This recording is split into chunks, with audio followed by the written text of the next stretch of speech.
வருகின்ற மக்களவை தேர்தலிலே நமது தொகுதியில் போட்டியிடும் நமது அண்ணன் காவிய கண்ணன் பொன் வண்ணன் நமது அண்ணன் கமலக்கண்ணன் அவர்களுக்கு உங்களது பொன்னான வாக்குகளை சிந்தாமல் சிதறாமல் பொட்டாட்சி சின்னத்தை வாக்களித்து பெருவாரியான வாக்குகள் வித்தியாசத்திலே அண்ணனை வெற்றி பெற செய்ய வேண்டுமாய் உங்கள் பாதம் விரும்பி கேட்டுக் கொள்கிறோம்.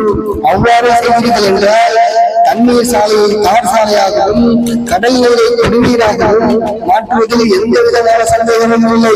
அது மட்டுமல்லாமல் பெண்களுக்கு மாதந்தோறும் இலவச ஃபேஸ் வாஷ்கள், லிப்ஸ்டிக்குகள், மாய்ஸ்சரைசர்கள், ஐலைனர்கள் என அனைத்து வகையான மேக்கப் கிட்டுகளும் மகளிர் வீடு தேடி வந்து வழங்கப்படும் என்பதை தெரிவித்துக் கொள்கிறோம். எனவே உங்களது பொன்னான வாக்குகளை சிந்தாமல் சிதறாமல் அண்ணன் அவர்களுக்கு பொட்டாட்சி சின்னத்திலே